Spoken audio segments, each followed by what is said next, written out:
नमः सिद्धेभ्यः।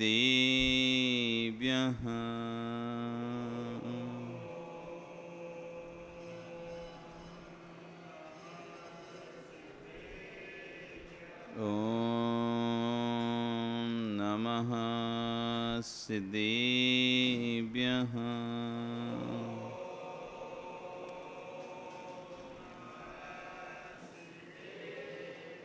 ॐ नमः सिद्धेभ्यः।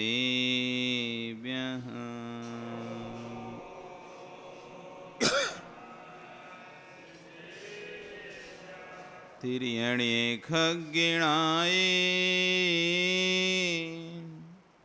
रोतारी मोय सर सिरणी विहूं आयरी राव पसियो परवादीण्यो भव्य जी लोए। नमो अरिहंताणं नमो सिद्धाणं नमो आयरीयाणं नमो वज्रायाणं नमो लोए सब्साहुणं। बोले अनंत अनंत परमेष्ठी भगवान की, आदिरम आदिनाथ भगवान की, वर्तमान शासन महावीर भगवान की, आचार्य कुंद कुंदेव स्वामी महाराज की, आचार्य गुरु विश्व सागर जी महाराज की, अहिंसा में विश्व धर्म की। बोले मुनि श्री जी सागर जी महाराज की जय। हो बंधु, वर्तमान शासन न्यायिक वर्धमान स्वामी के शासन में तीर्थंकर प्रभु की चरण निश्रा में बैठकर हम सभी जिन देशना का श्रवण कर रहे हैं, आचार्य भगवान कुंद कुंदेव स्वामी महाराज ग्रंथ राज रैण सारजी में श्रवण और श्रावक उभय धर्मों का व्याख्यान कर रहे हैं और उसी रैण सार ग्रंथ के ऊपर आचार्य भगवान विश्व सागर जी महाराज अपनी सागार अनगार धर्म देशना को दे रहे हैं। और उस देशना में कहते हैं लोक व्यवस्था वस्तु व्यवस्था आगम व्यवस्था नहीं है। आप क्या मानते हैं क्या करते हैं वो आगम नहीं होगा। आप आगम के अनुसार भी चल सकते हैं और अपनी लोक परंपरा के अनुसार भी चल सकते हैं। जो आपकी लोक व्यवस्था है वो आगम अनुसार भी हो सकती है अथवा कुल परंपरा के अनुसार भी हो सकती है।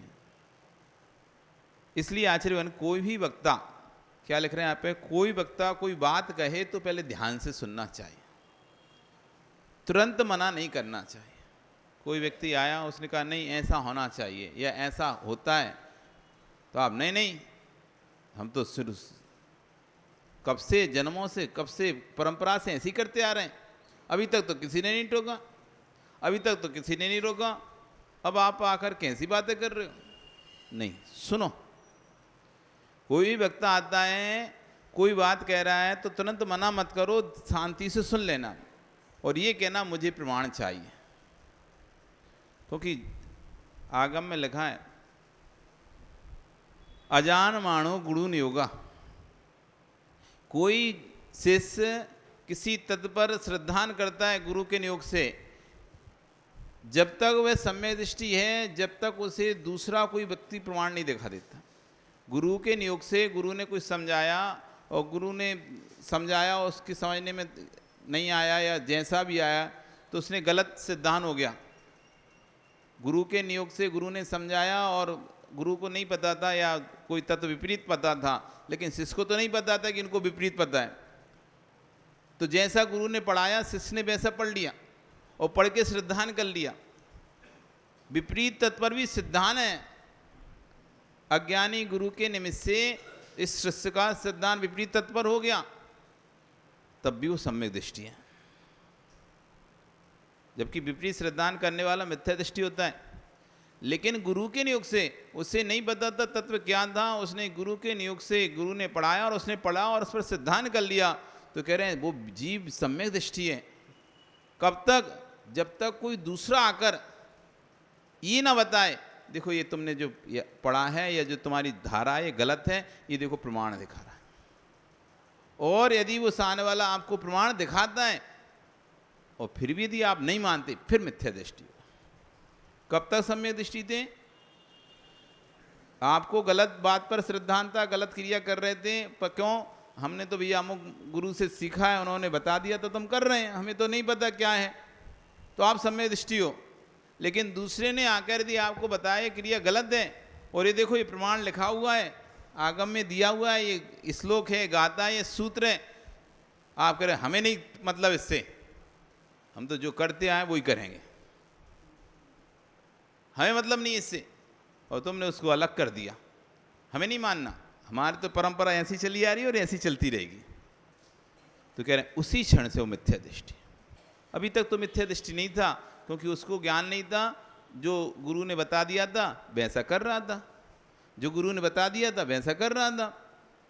अब दूसरा व्यक्ति आया और उसने कोई तत्व उसी विषय में चर्चा की और कहा कि ये आगम प्रमाण है, ये देखो ऐसा लिखा है आगम में, तुम जो कर रहे हो वैसा नहीं लिखा, ऐसा लिखा हुआ है, और आप कह रहे हैं नहीं हम तो जो करते आए वही करेंगे,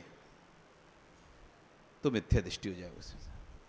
इसलिए आचार्य वन कह रहे हैं कोई नई बात कहता है जो आपको लगती है अरे ये तो नया है, तो पहले शांति से सुनना चाहिए। सुनने के बाद तुरंत मना मत करना, उससे कहो आप प्रमाण दिखा दो, स्वीकार। जैसे कोई आपसे पैसे मांगने आए, भैया हमारे तुमसे 500 रुपये, 1000, 5000 रुपये लेना है, तो आप तुरंत चिल्लाने मत लगो, काय के 500 रुपये, काय के 5000 रुपया, हमने कोई नहीं लिए भाई तुमसे। ठीक है भैया 5000 आपको हमसे लेना है, बताओ क्या सबूत है आपके पास, सबूत दिखाइए। वो कोई पर्ची ला के, कोई दे दे रसीद ला के, ठीक है ले जाओ। जब उसके पास है तभी तो मांग रहा है, नहीं तो बहुत से लोग झंझला जाते हैं। कई लोग बोलियाँ, घर का कोई सदस्य बोली ले लेता है या कोई बोली ले लेता है, अब तो मुखिया से पैसा मांगने जाओ भेजे, तो मुखिया कहे काय के पैसा, हमने तो कोई बोली नहीं ली, कोई नहीं देना। तब फिर तुम बाद में वो दिखाते भैया अमुक व्यक्ति ने, तुम्हारी पत्नी ने, तुम्हारी देवी ने, तुम्हारे भाई ने, तुम्हारे बेटे ने अमुक अमुक कार्यक्रम, तब वो कहते हाँ हाँ हाँ ठीक। तो पहले जब मना कर रहे थे तभी कहते भैया बताओ तो कब और कहाँ कैसे लिए। सामने वाला लेके आता तो अपने आप आपको फिर स्वीकार करनी पड़ेगा। पहले मना नहीं करो, प्रमाण दिखाओ, प्रमाण दिखाइए। आप कोई बात कह रहे हैं, हम एक परंपरा में चले जा रहे, एक धारा में बह रहे थे, अब उस धारा से आप हमको दूसरी धारा में लेने आना चाहते हैं या दूसरी बात हमसे कहना चाहते हैं, तो पहले सबूत लेके आओ। हम किसी व्यक्ति पर विश्वास करते हैं, हम किसी व्यक्ति पर विश्वास करते हैं और दूसरा कहता है अरे वो तो तुमको धोखा दे रहा है। अब क्या कर रहा है वो, हमको दूसरी धारा में लेके जाना चाह रहा है, मतलब तुम विश्वास मत करो उस व्यक्ति के ऊपर, वो व्यक्ति धोखेबाज है, धोखा देता है, हमको बता रहा है। तो हम क्या करेंगे, भैया तुम हमें पहले सबूत दिखाओ। समझदार हो गए तो क्या कहोगे, उसकी बात तुरंत, उसको भी नहीं मना करोगे, हे ऐसा क्यों बोलता है, नहीं ठीक है आप कह रहे हो व्यक्ति धोखेबाज है, धोखा देता है, कोई बात नहीं, आप कोई सबूत लेके आओ, कोई प्रमाण लेके आओ, हम आपकी बात को भी मना नहीं करते। स्वीकार कब तक नहीं करेंगे, जब तक आप प्रमाण नहीं दोगे। स्वीकार कब तक नहीं करेंगे, जब तक प्रमाण नहीं दोगे। यदि प्रमाण देते हो तो स्वीकार करने में किंचित मात्र भी नहीं कतराएंगे। तो आचार्य वनी यहाँ कह रहे हैं कोई भी व्यक्ति आके यदि कोई बात कहता है तो तुरंत मना मत करो, शांति से उसकी बात सुनो, सुनने के बाद उससे कहो भैया मुझे प्रमाण चाहिए। हो सकता है हमने भी वही ग्रंथ पढ़ा, उसने भी वही ग्रंथ पढ़ा, जिस समय हम पढ़ रहे थे उस समय हमारा ध्यान कहीं और था, वो विषय छूट गया, नहीं पढ़ पाए, पेज ही पलट गया, उड़ी गया, अथवा पढ़ा था लेकिन स्मरण से हट गया। उस व्यक्ति ने वो पॉइंट नोटिस किया हो उसी ग्रंथ में, तो अब आप ऐसा भी नहीं कहते अरे हमने पढ़ा है वो ग्रंथ में, हमें तो कहीं नहीं मिला। नहीं भैया, हो सकता है हमारी आंखों की दृष्टि से ओझल हो गया हो। कभी कभी एक ही ग्रंथ को आप 6 बार पढ़ो, 6 बार पढ़ोगे, 6 बार अलग अलग चीज़, नई नई चीज़ मिलेगी आपको। पद्म पुराण तुम जितनी बार पढ़ोगे पद्म पुराण, उतनी बार तुमको लगेगा अरे पिछली बार पढ़ा था तब तो इस बात पे अपना ध्यान ही नहीं गया। कोई भी ग्रंथ कभी एक बार नहीं पढ़ना चाहिए, कम से कम 3 से 4 बार पढ़ना चाहिए। पहली बार का जो पढ़ा हुआ ग्रंथ है वो तो ऐसा है ऊपर से निकल जाता है। पहली बार का पढ़ा हुआ ग्रंथ तो ऐसा है जैसे नया सकोरा था घड़ा, तुमने उसे बस पानी से धो लिया, धोया, उसमें कितना पानी सूखा, उसने थोड़ी देर में फिर सूख जाएगा, कुछ पता नहीं चलेगा। तो पहली बार कभी ग्रंथ में आपको ज्ञान हो ही नहीं सकता। आप सोचोगे हमने तो एक ग्रंथ पढ़ लिया, अब छोड़ो इसको, रखो दूसरा चालू करते हैं, इसको छोड़ो अब इसको रखो दूसरा चालू करते हैं। क्यों? हो गया, एक बार पढ़ तो लिया। एक बार पढ़ने से कभी भी ज्ञान नहीं होगा। एक बार तो एक तरह से रबकारी है, रबकारी, फिनिशिंग नहीं है ये भी। कारीगरों को देखा ना, वो पहले रब छाप करते हैं, सीधा ईंट पर सीधा प्लास्टर नहीं कर देते, सीधी ईंट पर प्लास्टर नहीं करते, पहले क्या करते हैं, छर्रा मारते हैं ऐसा पकड़ बनाने के लिए। पर ये फिनिशिंग नहीं है। कोई इसे देख कर कह दे अरे ये तो फिनिशिंग कैसी कर रहे तुम, नहीं भैया ये फिनिशिंग नहीं है, ये तो ईंट सीधा पकड़ेगी नहीं, इसलिए मोटी बजरी का छर्रा मार रहे हैं जिससे पकड़ा जाए, फिर छर्रा मारकर फिर उस पर प्लास्टर करता है। उसमें भी करने के बाद फिर बारीक बारा प्लास्टर बाद में करता है उसके ऊपर, जिससे चिकनाहट आती है। पहले मोटा वाला छर्रा मारा, फिर उसने एक साथ प्लास्टर किया, उसके बाद भी फिर एक बारीक और बिल्कुल महीन, अब ठीक है, अब फाइनल है। फिर उसके बाद तुम करते पुट्टी, फिर तुम्हें नहीं आता अरे अभी भी थोड़े थोड़े गड्ढे हैं, अभी मजा नहीं आता, फिर पुटिंग करवाते, पुटिंग, तब जाके आपको दीवार अब लगती है हाँ अब कुछ है, अब कुछ है। फिर भी नहीं आता, आखिरी फाइनल टच पेंट करवा। पेंट में भी एक बार पहले प्राइमर, फिर पहला कोट, फिर दूसरा कोट, अब फाइनल कोट, अब कंप्लीट है ये दीवार। ऐसी जब तक 4 बार आप ग्रंथ को नहीं पढ़ोगे तब तक ग्रंथ आपको कंप्लीट नहीं होगा। कभी भी आप पहली बार पढ़े हुए ग्रंथ से ये नहीं कह सकते अमुक ग्रंथ में ये लिखा है और हमने उसे अच्छे से पढ़ा हुआ है। एक बार में तो कुछ भी समझ नहीं आता, एक बार तो ऊपर से निकल जाता है। गुरुजी ग्रंथ पढ़ाते तो पहली बार में तो कुछ भी समझ नहीं आता, ऐसा लगता था पता नहीं कितनी संस्कृत प्राकृत कैसे पढ़ेंगे कैसे पढ़ेंगे। वो पढ़ाते चले जा रहे हैं, कुछ समझ नहीं आ रहा, निकल जाता था। जब उसी ग्रंथ को दूसरी बार पढ़ते थे, हाँ हमने पढ़ा है पहले, याद आता था कि हमने ऐसे पहले पढ़ा है, पढ़ा है पढ़ा है पढ़ा है, ऐसे करते एक बार 2 बार 3 बार जैसे वो ग्रंथ पढ़ा, चौथी बार में तो ग्रंथ ऐसा अंदर उतर जाता था, इधर वो बोलते थे उधर दिमाग में उसका अर्थ चलना शुरू हो जाता था। अब कहने की जरूरत नहीं थी ग्रंथ में क्या क्या विषय दिखा है, आंखों के सामने विषय झलकता था। इस ग्रंथ में इस पेज पर ये विषय लिखा हुआ है, इस ग्रंथ में इस गाथा में ये विषय लिखा है। आज गाथाएं भले भूल गए लेकिन अब वो विषय याद हैं कि कौन से ग्रंथ में कौन से पेज पर कौन सा विषय आएगा। अब जब भी कोई जरूरत पड़ती है अमुक विषय की तो तुरंत ग्रंथ उठाते हैं और लगभग इतने पेज के आसपास वो होना चाहिए, इतनी गाथाओं में वो होना चाहिए, इस गाथा में होना चाहिए। वो विषय दिमाग में सेट हो चुका है, अब वो जल्दी से खुल जाता है, याद आ जाता है। इसलिए ग्रंथों को 3-3 4-4 बार पढ़ना चाहिए, 3-3 4-4 बार पढ़ना चाहिए, तब जाके कोई भी ग्रंथ आपके मस्तिष्क में व्यवस्थित रह पाएगा। जो कहते हैं ना भूल जाते हैं, कुछ भी याद नहीं रहता, पढ़ते तो हैं लेकिन कोई भी चीज़ याद नहीं थी। तो हम पढ़ते कैसे हैं, अभी आचार्य जी बताएंगे कैसे पढ़ते हैं। आप लोगों को पढ़ने की जो परंपरा है वो कैसी है बता रहे हैं आगे। ध्यान दो, वर्तमान में ऐसी परीक्षा भी प्रारंभ हो चुकी हैं, विद्यार्थी से कहा जाए कि पुस्तक खोलकर आप पेपर दीजिए, नकल करके लिखिए, लेकिन तब भी फेल हो जाते हैं, क्योंकि पुस्तक खोलकर तो वही लिख पाएगा जिसने पढ़ा होगा।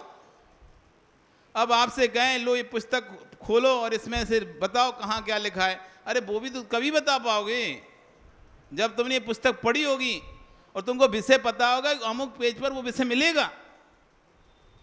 अमुक प्रश्न का उत्तर अमुक जगह पे मिलेगा, तब तो इतनी मोटी किताब आपके सामने रखी है, समय तो वही है 3 घंटे का, इतनी मोटी किताब आपके समय रख दी कि खोलो, यदि आपको नहीं पता तो पूरा 1 घंटा तो ढूंढने में निकल जाएगा एक एक प्रश्न को।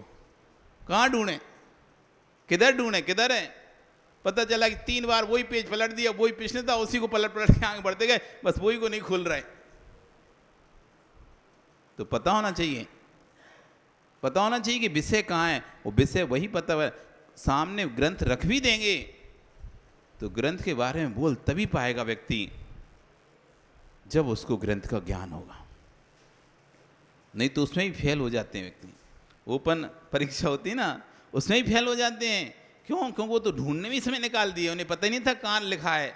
वो जिसने पढ़ा था और अच्छा हो गया, पढ़ा तो याद तो था ही, चलो इस जगह और लिखा है, जैसे ही थोड़े से अटकेंगे तो अपन वहाँ खोल के देख लेंगे। देख के क्या लिखेगा तो वही फेल हो जाएगा।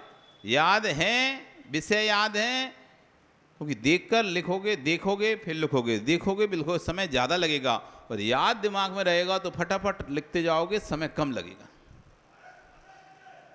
भूल गए, अटक गए तो विषय अलग देख लेंगे। तो कह रहे हैं कि वही नकल कर पाएगा जिसने अध्ययन किया होगा, जिसने अध्ययन नहीं किया होगा वह नकल भी नहीं कर पाएगा।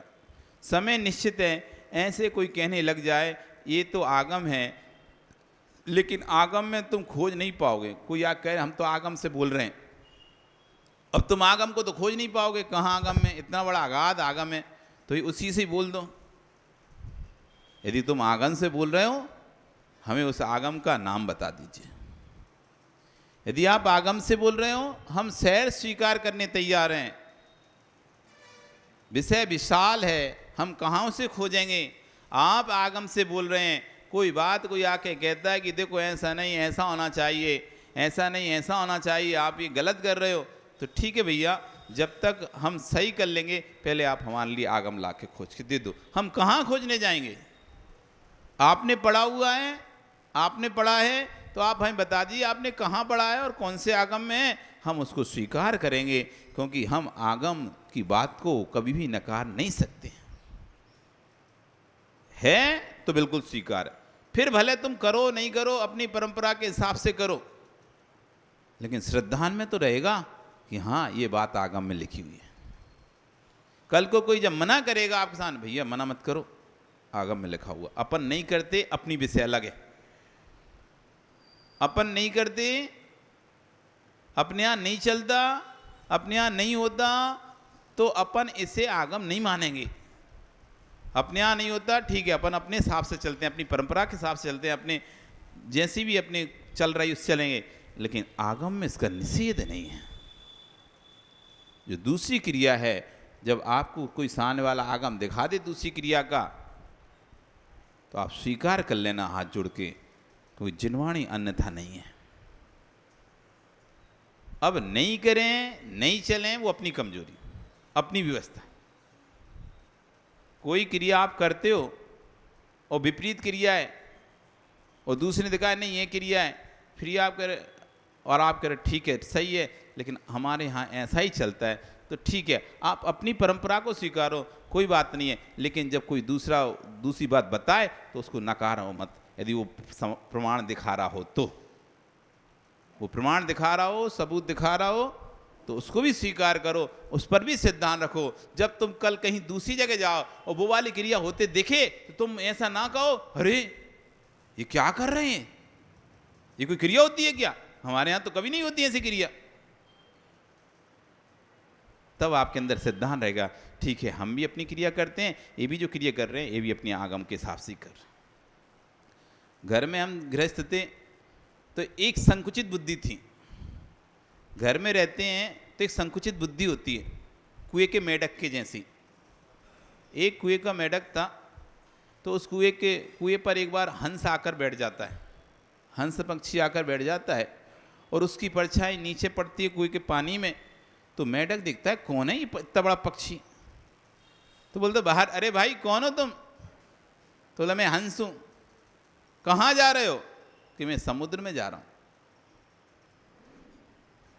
कहाँ जा रहे हो? मैं समुद्र के पास जा रहा हूँ। अच्छा, समुद्र कोई बहुत बड़ी स्थान है क्या?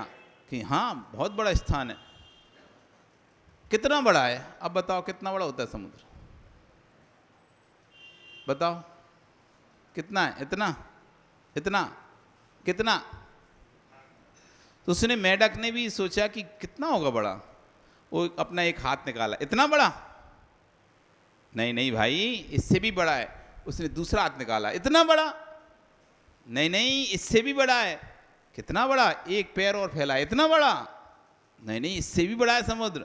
उसने दोनों पैर फैलाए, इतना बड़ा? इससे भी बड़ा। वो तो सोचता है कितना बड़ा होगा। तो उसने एक कुएं के एक उससे दूसरे छोर पे छलांग लगाई। इतना बड़ा समुद्र है?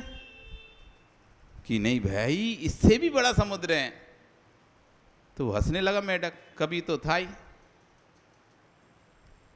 और बोलता है, हाथ पसारा, पैर पसारा और पसारा गात्र, इससे बड़ा समुद्र है कैंस नन की बात। इससे बड़े कोई समुद्र हो सकता है क्या? अरे हमने हाथ फैला दिया, पैर फैला दिया, पूरा शरीर फैला दिया, एक छोर से दूसरे छलांग लगा दी, तुम कह रहे इससे बड़ा भी समुद्र है? ये तो सब फालतू की बातें। इससे बड़ा कोई समुद्र होता है क्या? क्यों कह रहा है वो? क्योंकि उसने कभी समुद्र देखा ही नहीं। समुद्र नहीं देखा तो उसे वो ही कुआं ही सबसे बड़ा दिखाई दे रहा है। उसे कुआं ही सबसे बड़ा दिखाई दे रहा है। इतना बड़ा कुआं है, वो कह रहा है इससे बड़ा समुद्र है। सब फालतू की बात। ऐसे ही हम एक स्थान पर रहते हैं, एक संप्रदाय में रहते हैं, एक पंथ में बंधे रहते हैं, एक संत में बंधे रहते हैं, तो हमें बस वो ही उतना ही दिखाई देता, बस इतना ही है संसार। एक परिवार से बंधे रहते हैं, एक घर से बंधे रहते हैं, तो हमें लगता है कि इतना ही परिवार है। जो हम घर में थे तो हमें पता ही नहीं था धर्म क्या होता है। मंदिर में जो क्रियाएं देखी, बस यही क्रिया होती है। जो गुरु देखे बस यही गुरु होते हैं, और कोई होते नहीं, पता ही नहीं तो कुछ और भी होता है। लेकिन जैसे ही हम संघ में प्रवेश किए, और संघ में प्रवेश करने के बाद अनेक परंपराओं के जब साधुओं से मिले, गुरु जी के साथ विहार करते करते अनेक प्रकार के साधु, अनेक प्रकार के पहले हम समझते नहीं थे आचार्य कितने होते हैं। हम तो सोचते एक ही आचार्य होते, यही पता था एक ही आचार्य होते बस, और कोई आचार्य नहीं होता। जब हम निकले, संघों में गए गुरु जी के साथ, तब पता चला कि कितनी परंपराएं हैं, कितने आचार्य हैं, कैसे अभिषेक, एक ही अभिषेक नहीं है, कितने प्रकार का अभिषेक है, कितने प्रकार की पूजा पद्धति हैं, कितने प्रकार के सब कुछ हैं। जब बाहर निकले तो बुद्धि का विकास हुआ। घर में थे, संकुचित बुद्धि थी, बस उसी को ही अभिषेक मानते थे, उसी को पूजा पद्धति मानते थे, उसी को बस वहां पे जिसका नाम है उसी को आचार्य मानते, और कुछ नहीं था हमारे पास। एक कुएं के मेढक की सोच थी बस हमारे पास। जैसे ही संघ में आए, गुरु जी ने शिक्षा जी, जितने भी आचार्य हैं वो तुम्हारे गुरु हैं, जितने भी साधु हैं वो तुम्हारे गुरु हैं। शिक्षा दीक्षा गुरु एक हो सकता है, शिक्षा दीक्षा गुरु एक हो सकता है, वो आप किसी एक को बना सकते हो। लेकिन जगत में जितने भी आचार्य हैं, जितने भी साधु हैं, जितने भी उपाध्याय हैं, वे सब तुम्हारे गुरु हैं। आज स्वतंत्रता दिवस है, आज 73वां स्वतंत्रता दिवस चल रहा है हमारा। भारत स्वतंत्र हो चुका है, लेकिन हमारी सोच आज भी परतंत्र है। देश स्वतंत्र हो चुका है, सोच आज भी परतंत्र है, आज भी पंथ आमनाओं में गसी हुई है। पंथ में, संत में, आमनाओं में, परंपराओं में आज भी हमारी सोच ऐसी जकड़ी हुई है।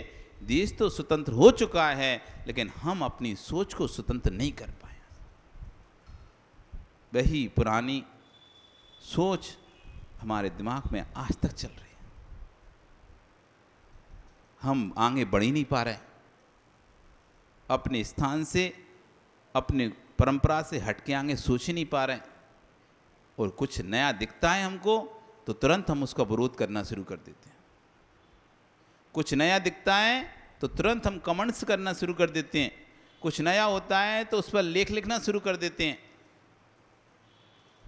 क्यों? हम परिवर्तन को स्वीकार ही नहीं कर पाते।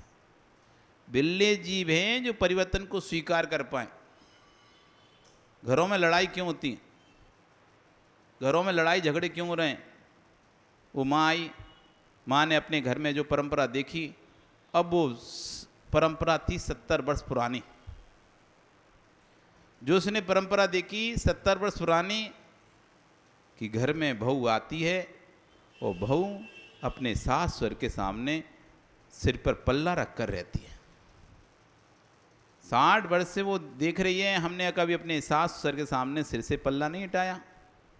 हम पल्ला रख के रहे पूरे समय, आज भी रहते हैं, जब चले गए तब भी रहते हैं और थे तब भी रहते हैं। अब वो चाहती कि उसकी जो नई बहू आई है वो भी ऐसी सर पर पल्ला रखे रहे। लेकिन वो आई है, वो तो कहते नहीं हम तो सूट पहनेंगे। वो आई, वो क्या कहती, हमसे नहीं समझती 24 घंटे साड़ी, हम ये 24 घंटे साड़ी लपेट के नहीं घूमेंगे। हाँ, मंदिर चले जाएंगे ठीक है, पहन लेंगे, समाज के कोई कारण पहन लेंगे, लेकिन घर में दिन भर रहेंगे तो सूट पहनेंगे। वो सास करी, नहीं नहीं, तुम ससुर के सामने और लोगों के सामने ये कैसे खुले सिर पे घूमोगी। अब दोनों में इसी बात को लेकर बहस हो जाती, बहस हो गई।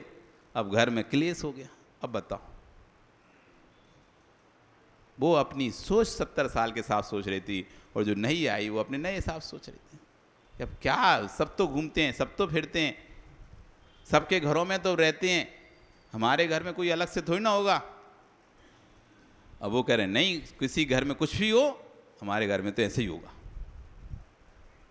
अब झगड़ा, अब दोनों एडजस्टमेंट कर लें तो झगड़ा खत्म, और नहीं कर पाए तो पूरी जिंदगी झगड़ा, पूरे जीवन झगड़ा। सोच को बदलना पड़ेगा।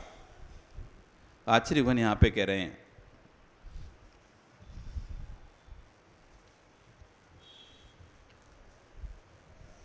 देखो ऐसे पेज पलट जाते हैं, जब पेज पलट जाते हैं तो पता नहीं चलता कहाँ पहुँच गए, कहाँ पलट गया पेज।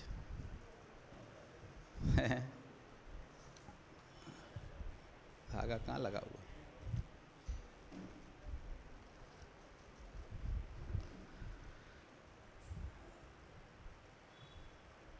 जितनी बार पढ़ोगे, क्योंकि आचार्यवन कह रहे हैं कि ऐसा समय निश्चित है, ऐसे ही कोई ये कहने लग जाए ये तो आगम है, लेकिन तुम आगम को खोज नहीं पाओगे, इसलिए उसी से पूछ लो भैया कहाँ लिखा हुआ है। यदि वो बता दे लिखा हुआ है तो श्रद्धान करो, फिर श्रद्धान करो, आस्था करो, और कहीं कोई वो क्रिया होती हुई दिख जाए तो मुंह मत सिकोड़ो, मुंह मत सिकोड़ो। अरे हम तो करते नहीं है, ये ऐसा कर रहे हैं, ठीक है भैया, वो भी आगम के अनुसार कर रहे हैं, तुम्हारे यहाँ ऐसा नहीं होता, तुम्हारे यहाँ ऐसा होता है, ठीक है तुम वैसा करो। लेकिन दूसरे भी कोई क्रिया कर रहा है, यदि वो आगम ग्रंथ दिखाता है, आगम का सब वो दिखाता है, तो उसको भी स्वीकार करो, क्योंकि तुम आगम को खोज नहीं पाओगे, आगम अगाध है, इसलिए उसी से पूछ लो हाँ ये आगम में कहाँ लिखा है। जितनी बार पढ़ोगे उतनी बार आपको नया नया महसूस होगा। आगम तो ऐसा, जितनी बार एक ही ग्रंथ को आप जितनी बार पढ़ोगे उतनी बार आपको कुछ नया नया उसमें मिलेगा। 10 बार भी आपने तत्वार सूत्र पढ़ा है और 100 बार भी पढ़ोगे तो हर बार कुछ ऐसी चीज़ मिलेगी। रिवीजन कराते हमने को 7 दिन हमने रिवीजन कराया, 7 दिन इनको कुछ नया नया मिलता रहा, जबकि एक बार पढ़ा चुके हैं, पढ़ाने के बाद हर दिन कुछ करा रहे हैं, तो हर दिन कुछ, अरे ये तो उस दिन याद ही नहीं समझ में आया था, आज समझ में आया। ये तो ऐसे ही गुरुजी हमको जब पढ़ाते थे, एक क्लास खत्म हुई फिर हम दूसरे ब्रह्मचारी हैं उनको वही क्लास चालू हो गई, फिर भी हम बैठे हुए हैं, तीसरे फिर वो क्लास, फिर तीसरी बार फिर बैच में नया बैच आया, उसको फिर का हर बार बैठते थे, हर बार गुरुजी पढ़ाते थे, वही गाता रहती थी, वही ग्रंथ रहता था, तब भी हर बार कुछ ना कुछ नया हमको उसमें सीखने मिलता था। आगम में तो जितनी बार पढ़ोगे जितनी बार, वो तो ऐसा है जैसे कि मत्ते ना मठा दही मसते हैं तो मक्खन निकलता है, तो आप मक्खन एक बार निकाल लिए, उसके बाद आपके ये तो छाछ हो गया, कुछ काम नहीं, उससे भी आप मत दो, बार बार मत दोगे तो उसमें से भी नैनो निकलता रहेगा। जितनी बार मत दोगे उतनी बार नैनो निकलेगा, निकलता ही रहेगा, थोड़ा थोड़ा निकले। अभी ये खट्टा खट्टा निकल रहा था, अब भले एक एक पॉइंट में बूंद में निकले, लेकिन निकलेगा फिर भी आप। ऐसे ही पहले तो आपको पूरा पूरा समझ, अब भले बीच बीच में कहीं कहीं जो चीज़ है, अरे ये विषय तो पहले पता नहीं था, आएगा। जितनी बार पढ़ोगे उतनी बार नया महसूस होगा। गुरु पढ़ा रहे और आप बाहर की बातें कर रहे या लिख रहे हैं तो फिर गड़बड़ हो जाएगा। इसलिए जब प्रवचन करते हैं उस समय सिर्फ प्रवचन ही सुनना चाहिए। हम करते क्या हैं, इधर गुरु प्रवचन कर रहे हैं, इधर हम माला में लगे, सोचते चलो 2 in 1, एक टिकट में 2 मज़ा, प्रवचन सुने और माले फिरें, तो माला भी फिर जाए और प्रवचन ही सुन जाए, तो बाद में फिर टाइम समय बच जाएगा अपना। अभी 1 घंटे में 11 माला फिर जाएंगी अपनी, आधा घंटे में है वो टारगेट पूरा हो जाएगा। इसलिए प्रवचन सुन लेते हैं भैया महाराज जी, हम प्रवचन सुनने इसलिए आते हैं। क्यों आते हैं भी प्रवचन सुनने?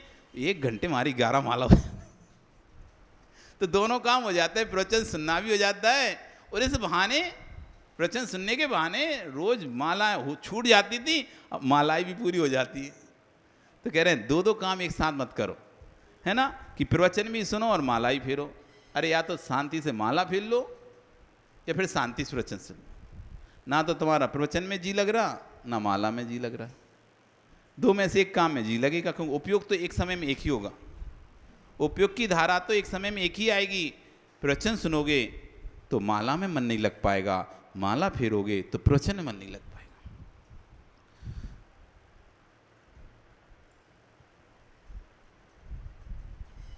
जितनी बार पढ़ोगे उतनी बार नया महसूस होगा। गुरु पढ़ा रहे थे और आप बाहर की बातें लिख रहे थे, आगे चलकर किसी ने प्रश्न किया ऐसा है कि नहीं, तो कहते हैं मेरे गुरु ने तो पढ़ाए नहीं। इसमें गुरु का दोष नहीं, तेरा ही दोष है। मन से सुनता, जब गुरु समझा रहे थे तो समझ में आता, लिखने का विषय लिखा तो जाता है परंतु समझ में नहीं आता, समझोगे तो लिखा नहीं जाएगा। और माँ कहती है महाराज जी लिखते हैं तो आगे का निकल जाता है और आगे का सुनते हैं तो लिखना छूट जाता है। अब एक समय में एक ही काम हो पाएगा, या तो लिख पाओगे या सुन पाओगे। लिखोगे तो फिर लिखने में पूरा ध्यान चला जाएगा तो विषय चला जाएगा, और सुनोगे तो लिख नहीं पाओगे। तो कह रहे हैं एक समय में एक ही आएगा। हे अज्ञानी, अपनी गलती गुरु को मत थोप, ऐसे भी चेले हैं भैया जो उपयोग तो कहीं ले गए, मस्तिष्क लगाया नहीं और कहीं लगे गुरु ने पढ़ाया नहीं। गुरु का दोष मत दो, गुरु ने तो पढ़ाया था परंतु उस समय मन में वहाँ थे, मन से तुम वहाँ नहीं थे, शरीर से वहाँ थे, उपयोग नहीं था। पुस्तक दे दी तब भी फेल हो गया व्यक्ति, नकल के लिए भी थोड़ी अकल चाहिए पड़ती है। उपयोग तो एक समय में एक ही होता है। भगवान का नाम ले लो चाहे जिनवाणी सुन लो। आचार्य भगवान सीधे सीधे कह रहे, भगवान का नाम ले लो चाहे जिनवाणी सुन लो। तुम माला फिरते फिरते भगवान का नाम ले लो, जिनवाणी सुन लो। तुमको लग रहा है हम एक समय में 2 काम कर रहे हैं, जबकि आगम में स्पष्ट है उपयोग की धारा एक ही समय में एक ही चलेगी।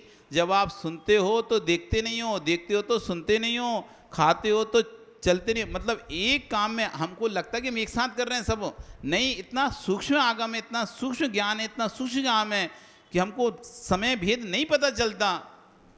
लेकिन फिर भी समय के भेद हैं। जैसे कि फिल्म आप देखने गए कभी टॉकीज में, तो आपको लगता है पर्दे पर एक जो फोटो दिखाई दे रहा ना वो एक ही फोटो है, वो एक फोटो नहीं है। जब आप रील देखोगे उसकी रील एक एक क्षण क्षण के हाथ उठते उठते ऐसा ऐसा ऐसा ऐसे करके 100 रील निकलेंगे उसकी। एक फोटो के 100 फोटो हैं वे, वो लेकिन पर्दे पे आपको एक दिखाई दे रहा है। आपको लगा उसने ऐसे ऐसे हाथ उठा, एक ही तो फोटो हुआ, पहले ऐसे हाथ वाला फोटो था वैसे हाथ वाला है, लेकिन ऐसे से ऐसे हाथ में उसके 100 फोटो बन चुके हैं उसमें। कभी रील देखी क्या? रील पहले टॉकीज में रील वाला चलता था, तो बाद में रील खेलने में काम आती। जब फिल्म ख़त्म हो जाती है, ख़राब हो जाती रील, तो फेंक देते थे, तो फेंक देते थे, बच्चे वो रील उठा लेते थे। तो खूब रील हमने भी उठाई हैं। उस रील में एक ही का फोटो 100 रील देखो आप, वो चल रहा है। पहले ऐसा हाथ था, फिर ऐसा हुआ, फिर ऐसा हुआ, फिर ऐसा हुआ, फिर ऐसा। अंतर समझ में नहीं आ रहा है, ऐसा लग रहा है सारे फोटो एक से हैं, सारी रील एक सी है, लेकिन फिर भी वो हर एक एक सेकंड का वो रील बन बन के वो पूरा एक सा आपको स्टेज पे जब आता है तो ऐसे ऐसे नहीं चलता, वो तो पर्दे पे तो सीधा सीधा चलता है, लेकिन उसकी कितनी रील बनी है वो उसमें दिख जाएगी। सुरेश देखी कि नहीं देखी?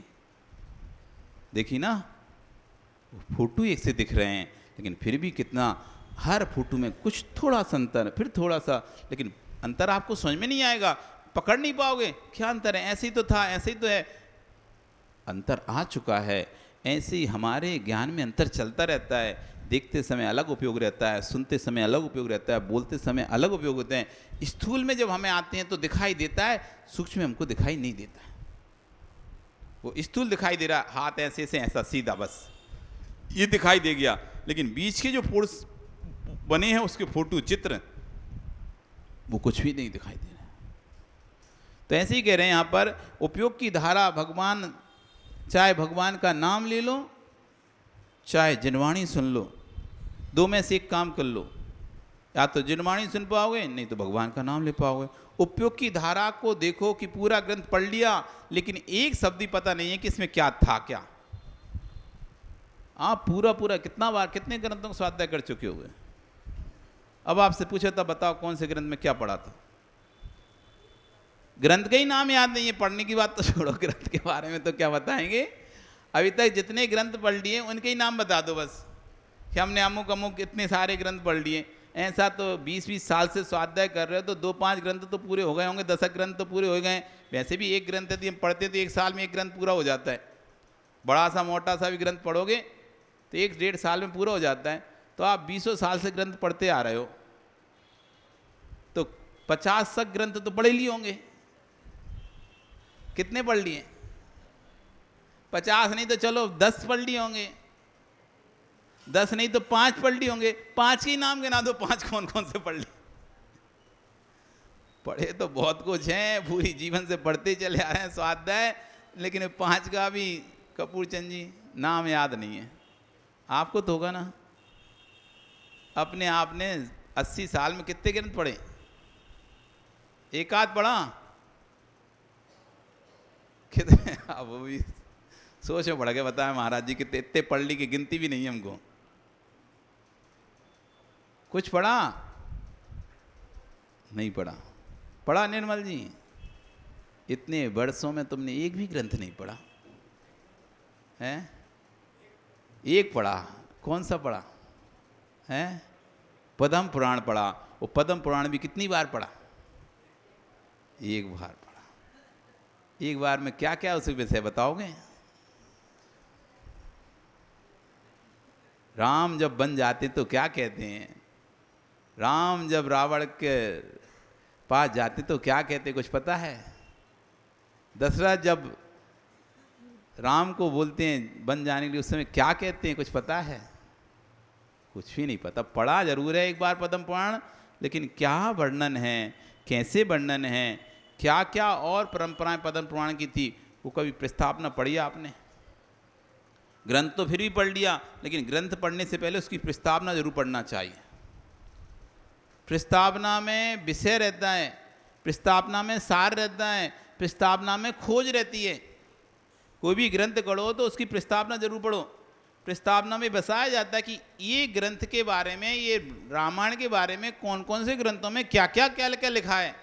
ये राम का जो पात्र बनाया गया है, जो राम हैं, उनके बारे में और ग्रंथों में क्या क्या विचार धारणा है। हरिवंश पुराण में, उत्तर पुराण में और भी पुराण में इन विषयों में राम के विषय में क्या कहा गया है, उससे हमको ज्ञान होता है कि हम जिस ग्रंथ को पढ़ रहे हैं उस ग्रंथ में ऐसा है और दूसरे ग्रंथ में ऐसा है। वो प्रस्तावना जरूर पढ़ना चाहिए किसी भी ग्रंथ की। ये प्रति कहाँ से प्राप्त हुई, किसने ये ग्रंथ लिखा है और कैसे हमको प्राप्त हुई, किसमें किस भाषा में था ये ग्रंथ पहले। आज हम हिंदी भाषा में पढ़ रहे हैं, उससे पहले किस भाषा में था? प्राकृत में था, संस्कृत में था, कौन से सन में लिखा गया है, कौन सी शताब्दी में लिखा गया, किस आचार्य का काल चल रहा था, कौन से आचार्य उस समय थे वर्तमान में जिस समय ग्रंथ लिखा जा रहा था, कौन सा राजा उस समय शासक था, राज्य करता था, कौन सी काल क्या चल रहा था, उसमें देश की भौगोलिक स्थिति क्या थी, किस परिस्थिति में ग्रंथ लिखा गया है। लड़ाई झगड़े के काल था क्या, शांति का काल था, परिवर्तन का काल चल रहा था, कैसा काल चल रहा था, वो सारी बातें उस प्रस्तावना में मिलती हैं। ग्रंथ बाद में पढ़ो, पहले प्रस्तावना पढ़ो ग्रंथ की, किसी भी ग्रंथ की। ग्रंथ बाद में पढ़ना चाहिए, पहले किसी भी ग्रंथ की प्रस्तावना पढ़ना चाहिए। और जब जिसने प्रस्तावना नहीं पढ़ी, ग्रंथ पढ़ लिया, उसको ज्ञान बहुत कम अधूरा, उसका ज्ञान अधूरा रहेगा। प्रस्तावना पढ़ने से हमारा बुद्धि खुलती है, जिस ग्रंथ को हम पढ़ने जा रहे हैं उसके प्रति श्रद्धान जागता है। हो इतने आचार्यों ने इस ग्रंथ के ऊपर टीका करी। जब आप तत्वार्थ सूत्र के ऊपर जो सर्वार्थ सिद्धि ग्रंथ लिखा है उसकी जब प्रस्तावना पढ़ोगे तो आप अंदर से श्रद्धा से भर जाओगे। अरे जिस ग्रंथ को मैं प्रारंभ करने वाला हूँ तत्वार्थ सूत्र, उस पर आचार्य समन्वत स्वामी ने कार्य किया। गंध हस्ती महाकाव्य लिखा उसके ऊपर आचार्य पूजपाठ स्वामी ने टीका लिखी, उसके ऊपर आचार्य विद्यानंदी स्वामी ने टीका लिखा, उसके ऊपर आचार्य सुसार सूरी जी ने महाराज ने टीका लिखी, उसके पास अकलंक देव स्वामी महाराज ने उसके ऊपर टीका लिखी। सारे आचार्य ने उस ग्रंथ के ऊपर अपनी लेखनी चलाई है, उस पर टीका। इतना महान ग्रंथ है तत्वार्थ सूत्र कि जो भी पूर्ववर्ती पश्चातवर्ती आचार्य हुए उमा स्वामी के बाद, हर आचार्यों ने उसके ऊपर कुछ ना कुछ लिखा है और श्रद्धा से उसको स्वीकार किया है। उस ग्रंथ को जो उन आचार्यों ने उसको इतनी श्रद्धा स्वीकार किया तो अमृत होगा इस ग्रंथ में। तब तो दूसरा आचार्य इसको स्वीकार कर रहा है। ओहो, मेरा सौभाग्य है, ऐसा ग्रंथ मुझे आज पढ़ने मिल रहा है। जिस ग्रंथों को हमारे पूर्वाचार्यों ने पढ़ा, बड़े बड़े आचार्यों ने पढ़ा, बड़ा बड़ा ज्ञानी आचार्य अकलंक देव स्वामी, एक बार के पार्टी ऐसे आचार्य अकलंक देव स्वामी ने उस तत्वार्थ सूत्र के ऊपर टीका की। आचार्य समन्वत स्वामी जो दूसरी शताब्दी में, जिन्होंने संपूर्ण देश में जैन न्याय को उद्घोष किया था, जिनके आगे कोई भी नहीं टिकता, उन आचार्यों तत्वार्थ सूत्र के गंध मस्ती आपकी पर टीका की। ऐसा महान हमारे पास ग्रंथ है तत्वार्थ सूत्र, उस ग्रंथ को मुझे पढ़ने का अवसर मिल रहा है। अभिमान आता है, बहुमान आता है। इसलिए तो सम्यक ज्ञान में एक बहुमान अंग रखा है। सम्यक ज्ञान के 8 अंग हैं: शब्दाचार, अर्थाचार, उभयाचार, विनयाचार, बहुमानाचार, कालाचार, उपधानाचार। तो उसमें एक बहुमानाचार है। बहुमान आना चाहिए। मैं जिस ग्रंथ को पढ़ रहा हूं उस ग्रंथ को बड़े बड़े आचार्यों ने पढ़ा है, आज मुझे उस ग्रंथ को पढ़ने का सौभाग्य मिला है। ऐसा जब बहुमान आएगा आपके अंदर किसी ग्रंथ को पढ़ने का, बड़े श्रद्धा से आप उसको पढ़ोगे। बहुमान आना चाहिए। बहुमान किसी व्यक्ति के ऊपर आता ना, अरे भैया कितना बड़ा आदमी है, कितने लोग उसके पीछे पड़े रहते हैं, आज वो हमारे घर में आ रहा है। इतना बड़ा आदमी है, लोग अपॉइंटमेंट लेते हैं उससे, मिलना मुश्किल है लोगों को उससे। वो इतना बड़े पद पे है, हमारे घर आ रहा, कैसा मजा, कैसा अंदर लगता है। कोई ऐसा व्यक्ति जिससे मिलने के लिए लोग लाखों लाखों लोग जिसके फॉलोअर्स हों और उससे मिलने के लिए इंतजार करते रहते हो, और जिसका वो मिलना ही बहुत मुश्किल होता हो अपॉइंटमेंट, ऐसा व्यक्ति आपके घर में आ जाए, क्या लगता है, गदगद होते हैं ऐसे सीना फूल के। नहीं, देख कौन आया हमारे घर में, वो व्यक्ति आए। बहुमान आता है ना। ऐसे ग्रंथों पर बहुमान आना चाहिए। हम उन ग्रंथों को पढ़ रहे हैं, हम उन ग्रंथों को सुन रहे हैं जिन ग्रंथों को हमारे पूर्वाचार्यों ने लिखा है, जिन ग्रंथों को हमारे पूर्वाचार्य, ऐसे ग्रंथों को हम यहाँ पर पढ़ रहे हैं। आपका समय कल फिर आओगे तो कल यहाँ पर आचार्य भगवान बताएंगे कि जिन शासन में ज्ञान किसको कहते हैं। अभी तक तो हम बस यही थोड़ा बहुत पढ़ लिए, उसी को ज्ञान समझते हैं, लेकिन वो ज्ञान नहीं है। ज्ञान किसे कहते हैं? स्वतंत्रता दिवस पर आप सभी लोगों के लिए बधाइयाँ, क्योंकि यदि देश स्वतंत्र नहीं होगा तो धर्म स्वतंत्र नहीं होगा। देश स्वतंत्र नहीं होगा, देश स्वतंत्र नहीं रहेगा तो हम भी स्वतंत्र नहीं रह पाएंगे, हम भी अपने धर्म को स्वतंत्रता से पालन नहीं कर पाएंगे। देश स्वतंत्र है तो हम अपने धर्म को स्वतंत्रता से पालन कर पा रहे हैं।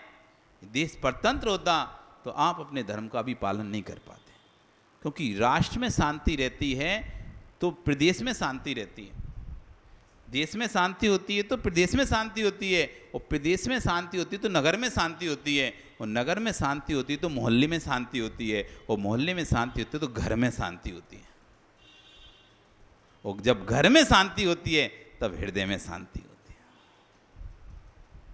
यदि देश में शांति नहीं तो राज्य में भी शांति नहीं होगी। राज्य में शांति नहीं है तो नगर में भी शांति नहीं होगी, डर बना रहेगा हमेशा। और नगर में शांति नहीं होगी तो मोहल्ले में शांति नहीं होगी, डर बना रहेगा। और मोहल्ले में शांति नहीं होगी तो घर में शांति नहीं होगी, डर बना रहेगा। और घर में शांति नहीं होगी तो मन में भी शांति नहीं होगी।